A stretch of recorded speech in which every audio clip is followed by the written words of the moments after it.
Bienvenido a un nuevo episodio de La Trinchera, el podcast del Cajón de Grissom. El 3 de julio de 1940, la Royal Navy atacó la flota francesa amarrada en el puerto norteafricano de Mers el-Kebir, cerca de Orán, en el que se produjeron las bajas de cerca de 1.500 franceses, 1.297 muertos y 350 heridos. El primer ministro británico, Winston Churchill, demuestra así su determinación de continuar la guerra contra viento y marea, pero a costa de una ruptura sangrienta con su antiguo aliado francés.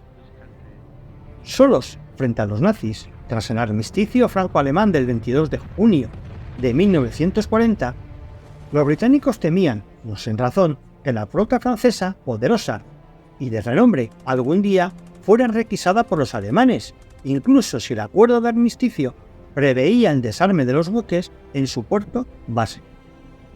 Por tanto, Churchill decidió apoderarse de todos los buques de guerra franceses que estuvieran a su alcance. Pide, como mínimo, que los franceses los pongan fuera del alcance del enemigo, en Martinica, por ejemplo. Y esta es la Operación Catapult. A partir del 2 de julio de 1940, mediante diversas artimañas o amenazas, los oficiales británicos abordaron barcos franceses amarrados en sus puertos, en Portsmouth y Plymouth. Capturados, a los marineros oficiales se les ofreció unirse a De Gaulle. La mayoría se niega por lealtad al gobierno legítimo y son repatriados. Los ingleses descartan atacar los barcos franceses amarrados en Toulon, porque su ataque es arriesgado y por otro lado alentaría a los alemanes a ocupar este puerto, que por el momento se había salvado y estaba bajo control francés. La escuadra amarrada en el puerto de Mers el-Kebir en Argelia parecía bastante más a su alcance.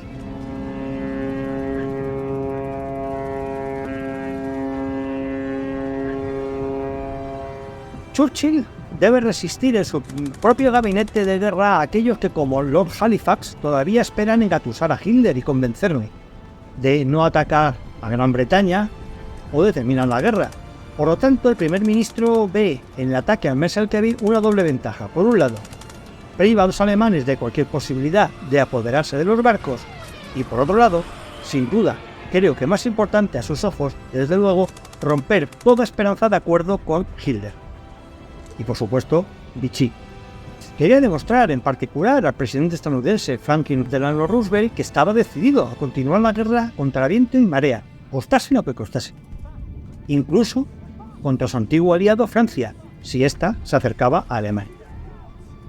Churchill telegrafió al almirante Sir James Somerville, que estaba en Gibraltar, y le dijo: se le ha encomendado una de las misiones más desagradables y difíciles que jamás haya afrontado un almirante británico. Somerville recibe a regañadientes la orden de poner a salvo a sus antiguos compañeros de guerra. Hará todo lo posible para evitar lo irremediable. Así que, la mañana del 3 de julio, el almirante aparece frente al puerto de Mers el-Kebir, al frente de una poderosa flota de guerra. Un plenipotenciario inglés, el capitán Frederick Holland, se dirigió al almirante francés Marcel Gensoul en el crucero Dunkerque y le propuso seguir a los ingleses, refugiarse en las Indias Occidentales o, si era necesario, hundir los barcos. El almirante Gensoul prolonga las negociaciones y coloca sus barcos en posición de combate, como bien pudo observar el enviado británico.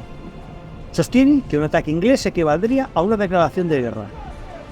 A las 3 de la tarde, para mostrar su determinación, Somerville hizo que mediante aviones se miraran a la entrada del puerto.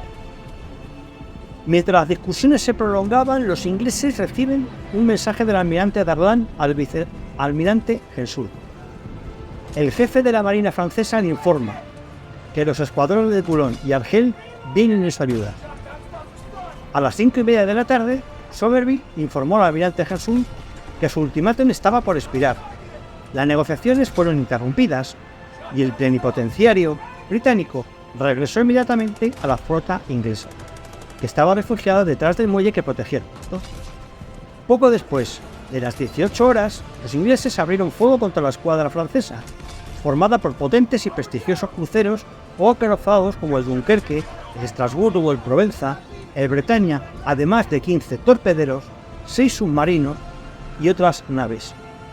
Hundido en el tercer minuto de combate, el Bretagne se llevó a la muerte a casi 1000 marineros.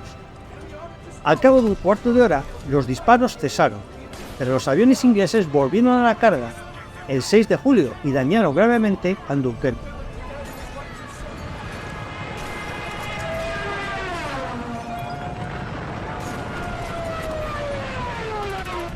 Sin embargo, los ingleses se sorprendieron al comprobar que el Estrasburgo y 3 destructores, ocultos por el humo de los combates, habían logrado atravesar la barrera de minas, regresaron a Toulon y seguido unas semanas más tarde por el Provenza y el Dunkerque.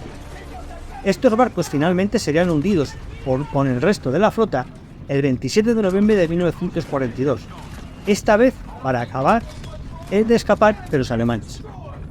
La operación Catapulta tuvo mejor suerte en Alejandría, en Egipto, donde el almirante Godfrey aceptó el cortés ultimátum del almirante Sir Andrew Cunningham y desarmó sus barcos allí, bajo control británico. 2 años más tarde, entraron en la guerra del lado de los aliados. En Dakar, el acorazado Richelieu fue dañado la noche del 7 al 8 de julio de 1940 por aviones que despegaban del portaaviones británico. El 23 de septiembre siguiente respondió con disparos de cañón al general de Gaulle, que había intentado entrar en el puerto a bordo de barcos aliados, para lograr la unión de Senegal a la Francia libre. El ataque a Mers el-Kebir tiene un impacto inmenso en todos los países. El presidente estadounidense Roosevelt, al igual que Hitler, entendió que los ingleses no abandonarían la lucha. Los diputados ingleses también se tranquilizaron y ovacionaron a Churchill en la Cámara de los Comunes. Del lado francés no fue exactamente así, las reacciones fueron amargas. La brutalidad del ataque despierta cierta agorafobia en Francia. Esto es bueno para los partidarios de seguir conviviendo con los ocupantes alemanes. De hecho, una semana después, el 10 de julio de ese año, la Asamblea Nacional, la Cámara de Diputados y el Senado combinados en Francia votó por abrumadora mayoría conceder plenos poderes al mariscal Pétain. Espero que esta historia te haya parecido interesante, así que comenta, dale un me gusta, suscríbete y compártela. Más historias como esta las puedes encontrar en elcajondegriswold.com. Nos vemos pronto con otra historia en La Trinchera.